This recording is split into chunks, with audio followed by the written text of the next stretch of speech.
state and local officials and Iowans affected by this incredible storm last week. For those of you that don't know what happened, a powerful hurricane force winds pummeled Iowa like I guess you haven't really seen before, right? Has this ever happened, a thing like this? Not to this extent. Have we experienced anything even close to this? The size and the power of the winds. All Americans are united in grief and prayer for the precious life that was lost. So how many people were lost, would you say? Right now we've had 3 fatalities, and when you look at the severity of the damage and how widespread it is, and especially in Lynn County that you're in right now, it's been a blessing that we haven't had any more loss of life than we've had. Oh, well, that's good. That's 3 is too many, but 3 that's is a lot. Too many. And people injured, I know, but but they'll be okay, right? Yeah. This took a big chunk out of your entire state, Chuck. This was a big portion. I guess more than half of your counties were affected, and some very badly, right? About 113 million acres of crop.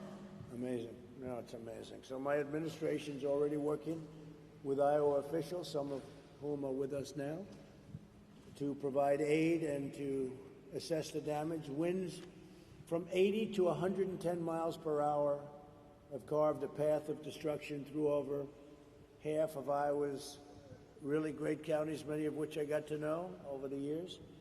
Up to 43% of the state's corn and soybean crops have been damaged or totally destroyed.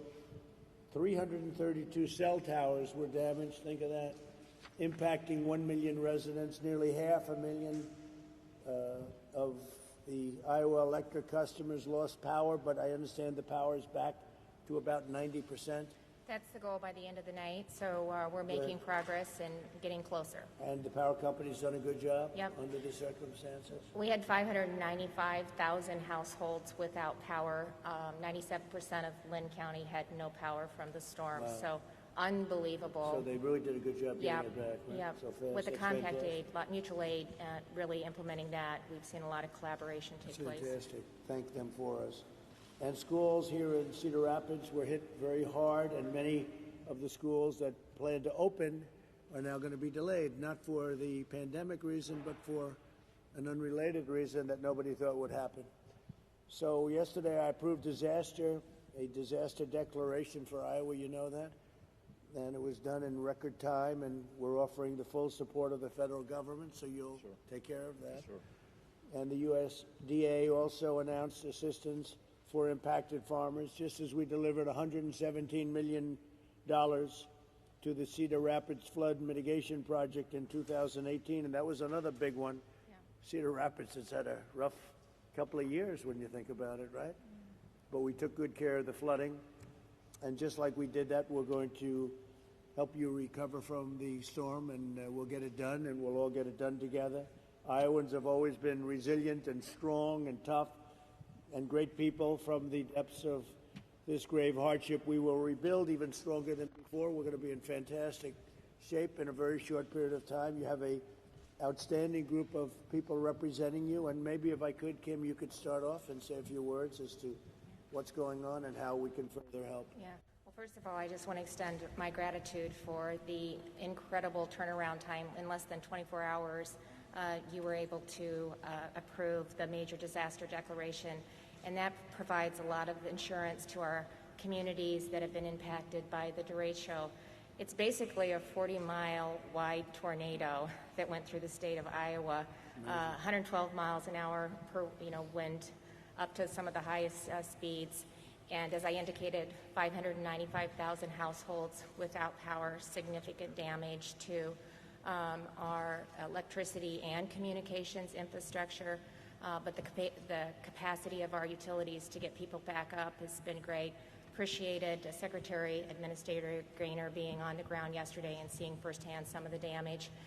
27 counties will be adding more, 16 public assistance in the disaster declaration, 27 getting individual assistance, and that'll have a huge impact on Iowans. Good. And just to really appreciate that. You have to do. Yes, sir, we're on the ground now. How do you compare this in terms of damage with what you had with the flooding a year and a half ago, 2 years ago? So this is just so much widespread. When you think about entire counties that have been taken out, you heard the senator say, over half of our crops have been devastated.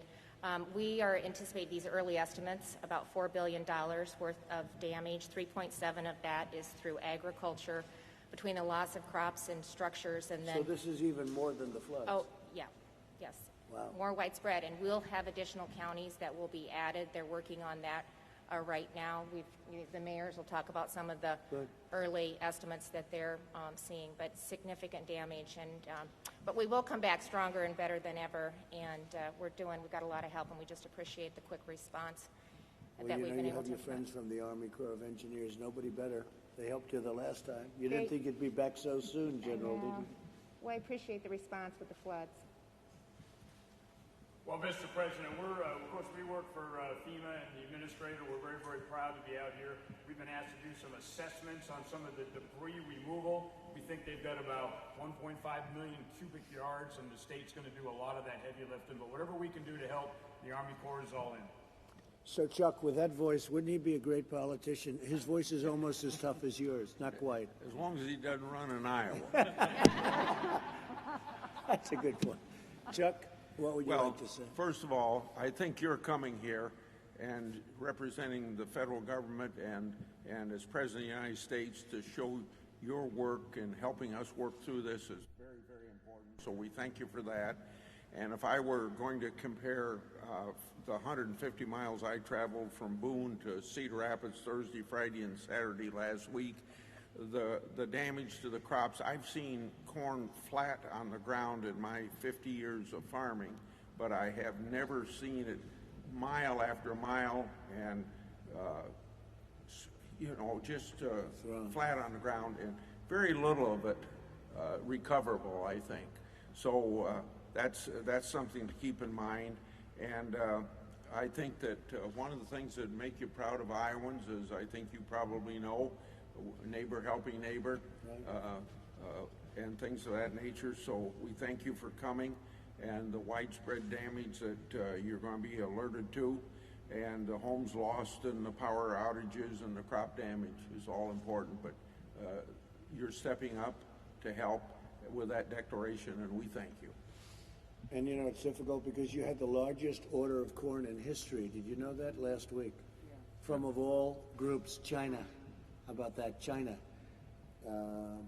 which, I don't know, makes you think a little bit, doesn't it? Huh? But China made the largest order of corn twice over the last week. So how does that affect an order like that when you have such damage to the crops, to the corn crops? Well, I think last week when the price of grain went up quite a bit, it helps, but then that's going to help those people that have grain to sell, but the farmers that have been hurt with the damaged crop, you only help. Are they able to fulfill an order like that? Will they be able to get an order that big? If that's your question, the answer is yes, because we have so much carryover from the year before. Oh, that's very good. Yeah. That's the two biggest orders of corn in history we got. That's because they think I'm not happy, and I'm not. I'm not happy at all. Just the opposite. Joni, please, go ahead. And Mr. President, thank you so much for being here. Really appreciate your time and your assistance to the folks here in Iowa. And the discussion that we had yesterday morning, I thank you for that. And I can tell that you really do care about the citizens on the ground here. One thing that would be helpful, of course, with the impact to the ag economy, the loss of so many crops, is our farmers would love to know that with these gap year waivers that the oil refineries are submitting to the EPA, that we just dispense of those. We not allow them to move forward. Some of these waivers would apply to years 9 years ago, 8 years ago. Our farmers just really need some help this year, obviously, with the crop damage, and that would be a great step forward, is working. So I approved the EPA ethanol, and we did the whole thing with the 12-month and all of the others. Let me ask you, how is ethanol doing with the markets? It's got to be a little bit tough, right? It's very tough right now, and through COVID, we saw a decrease in driving, and so the sales of ethanol have not been up where they should be, and we've seen that all across the industry, the impact. And now after the crop damage, it just sets our farmers even. But they'll be further ready down. when the market comes back. They'll be ready like never before. Yes, they will. And what we need, just help from the EPA to follow the intent of the law with the renewable All right, fuels. we'll speak to them. standard. I'll Thank speak you, to them Mr. myself. President. I'll Thank do it you. myself. Chad, please. Absolutely. Well, Mr. President, let me again commend you, as the senator did, for coming here to Cedar Rapids. I think that sends a strong signal to all Iowans, and certainly thank you for providing the disaster relief funds that you have done so quickly. Don't forget, this has been a very loving area for me. Cedar Rapids has been fantastic, and we've developed a lot of great relationships in Cedar Rapids, so I never had a doubt, really. So, I had the opportunity last week again to talk with Governor Reynolds about the devastation. And of course, FEMA has been here really since day one, and Administrator Gaynor has been here over the last 24 hours, working with the governor and all of her staff on these priorities as well. And FEMA stood up really since day one, their regional coordination center here, to make sure that tie between FEMA and the state was absolutely critical and spot on. So it's there. You're certainly granting that major disaster declaration is a huge step forward in providing that public assistance and the mitigation assistance. So really want to thank you for all the work that you've done over the past several days to make sure that we get the resources to Iowans. we wanted to get it done fast, and we did record fast. Pete, go ahead, please. Yes, sir. Thank you. Again, thank you for approving the deck in record time. Really means a lot to the governor and her staff. We had a great tour yesterday. Went out. We saw firsthand the devastation. So aside from the level of Were you devastation, surprised? I was. I had He's not seen it all. This guy has seen devastation like nobody, but this is bad. Yes, sir. And so aside from the devastation, the thing that impressed me most was the spirit of Iowans helping Iowans out there. So volunteers helping volunteers with food. We just came from Operation Barbecue, that's in the back lot of the airport, serving tens of thousands of meals. The National Guard on streets, clearing streets. Electrical restoration crews as far away as Nova Scotia here to help restore power. Really unbelievable. We have a ways to go, but the amount that they've gone so far, quite impressive. So we'll be here until we're done, right beside the governor and her team. What is the timing, do you think? Well, it will take some time to clear debris. I think debris is going to be some of the hardest things to do. There's lots of it out there. So that does take time, but we have a plan to do it, and again, we'll be here until the job is done. Can you find usage in some of the corn? Is it aged enough, or is it just really not going to be able to be used? Well, Mr. President, I'm Secretary of Agriculture here in Iowa, and it'll depend. A lot of it, as the senator said, is it won't come back up. You won't be able to harvest it for any use. Some of it will, but there are millions of acres of corn that just won't flat out be able to be harvested. So, but to your point, You've never seen anything like that. no, not to the widespread. Governor mentioned it. I mean, we're talking hundreds of miles by 40, 50, 60 miles wide. It's not that it's not that we're not used to dealing with difficult weather in agriculture. It's just something of this scale is really tough. What about other states, by the way? How was it? They weren't affected nearly like this. But It started in South Dakota, went to western Ohio, but really if you get into western Illinois, there was some crop damage, but nothing like what you're seeing or what you'd see from central Iowa really into eastern Iowa. It took the bullseye. Incredible. Okay, thank you very much. Good job. Would anybody like to say anything? Please, go ahead. Please. I'm Brad Hart, Mayor of Cedar Rapids. Good. Welcome back to Cedar Thank Rapids. you. Thank you for your leadership, and thank you for the disaster proclamation. That is really important for us, and it's starting to, not only the federal aid, but the rest of the country is starting to take note. And so we're getting volunteers and help from around the country, and that's really important. Almost every one of our almost 60,000 homes and businesses had some kind of damage. That's how widespread it was. Most of the city didn't have power for a week. I still don't have power at my home, and there's about maybe another 20 or 30 or 40,000 people that are still waiting for power to come back up in You Cedar expected Rapids. when? When do you expect Today, everything? hopefully today. Oh, good. All right. Well, then yeah. they've done a very good job. No, That's they pretty have. good. They've brought in thousands of linemen to work on this. One of the things that and I have a letter that I'll present, Sure. leave with you, but in the disaster proclamation declaration, if we could get the individual assistance, because so many people have not only, they may have homeowners insurance, but there's still a premium to pay. They still have to throw out food that the insurance won't cover. And most policies for insurance do not cover removal of trees. They'll pay to move it off your house, but not once it's on the ground. You have to pay for that, and that could be tens of thousands of dollars for lots of homeowners. And so, adding the individual assistance component to the disaster declaration would really help so many people get those trees out of their yard and not have such a financial burden for them. So that would be a big help How for us. have the insurance companies responded and acted, would you say? Personally, Have they tried to hold back? From my house, they've been very attentive, Good. and I know that many of the insurance companies have brought in hundreds of adjusters to try to process claims. But it's hard when we didn't even have power and didn't even have cell service for several days. Are you pretty well covered with insurance, sir? I mean, you have I good hope so, clauses? but the trees in my yard will cost me lots of money, more than what my coverage is, and I have pretty good coverage. But I can handle that, but there's so many Iowans who cannot. So that would be a great help All right, for good. We'll take a look thousands at of it. those. You know about that?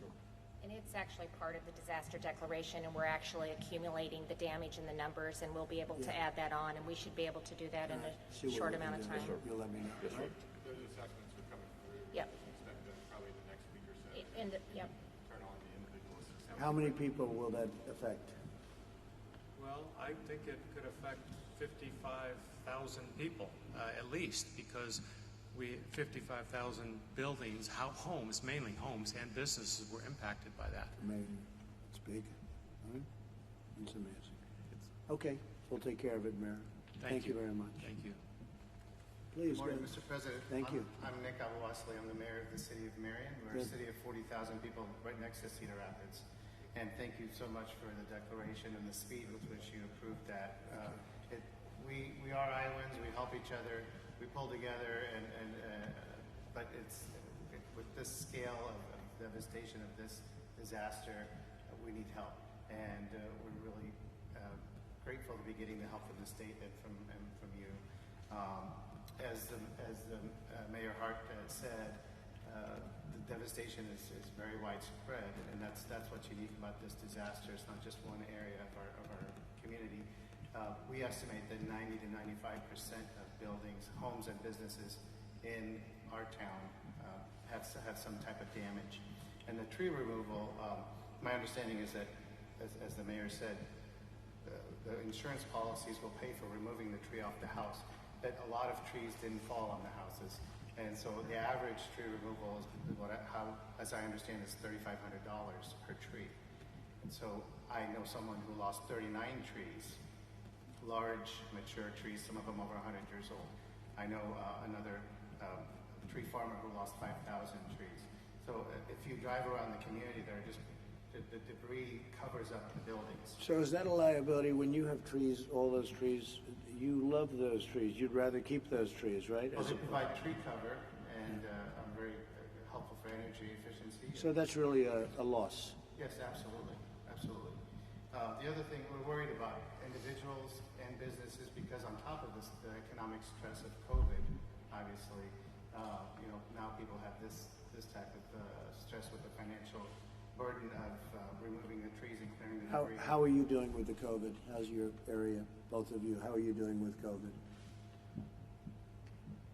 Well, we were the second highest number of cases and deaths, but we're now running in fourth or fifth, which is, I don't want to win that race, so I'm happy that we've moved down.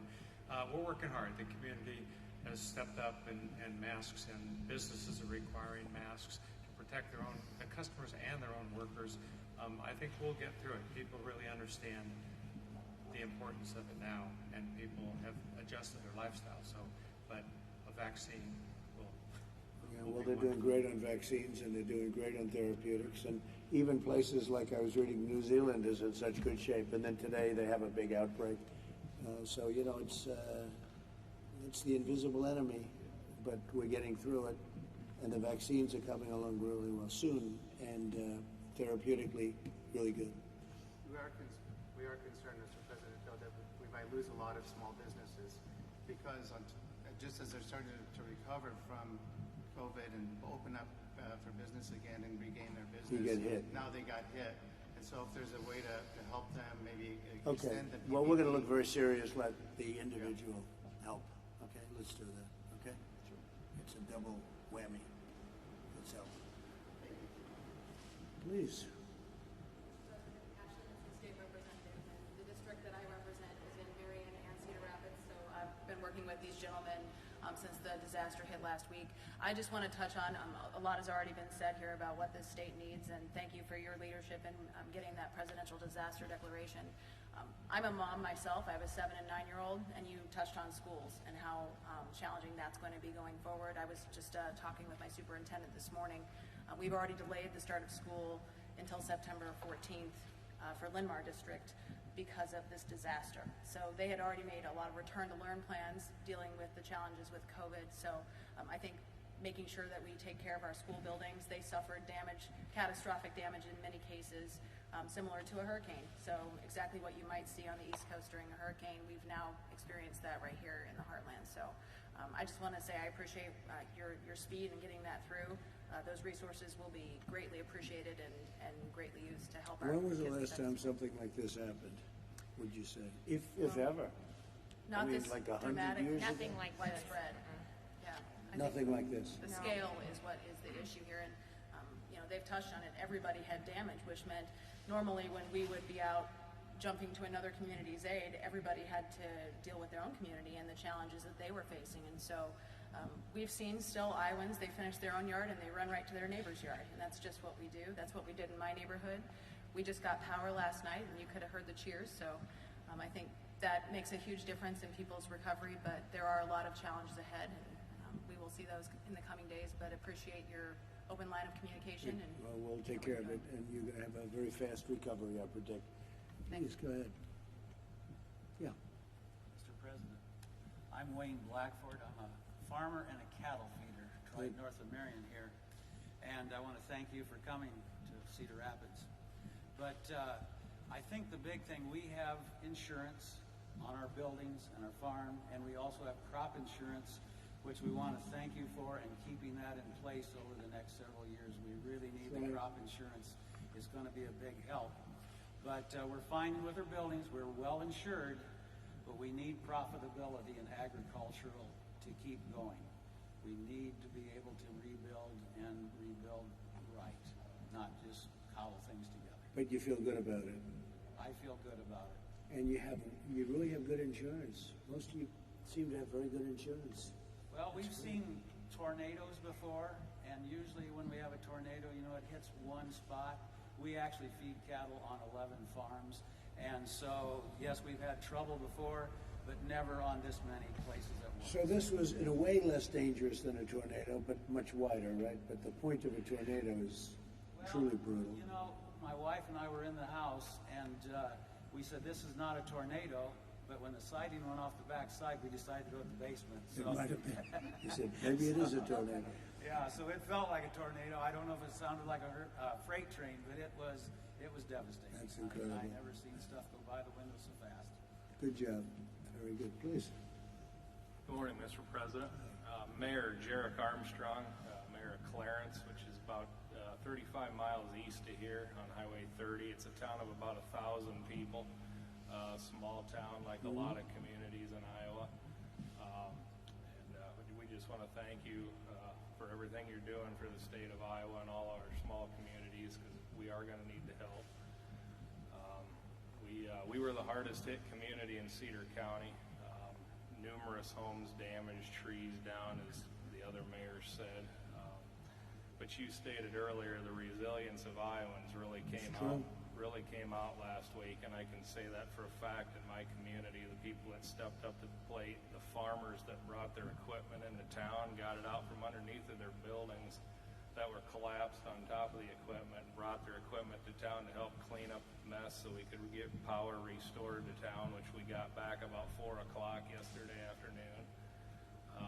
it really brings out the best in people, and Iowans are some of the best at that. So we lost, there's a farmer north of town that lost a barn that was in his family for 8 generations. So it is something like we've never seen before. We just appreciate all your help. Thank you. Thank you. Great job, too.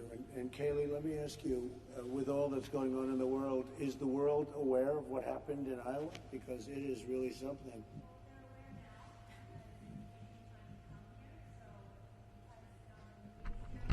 They're well aware of the pain and suffering of Iowans and because of your great support. Well, we're going to take care of it. Would you like to say something?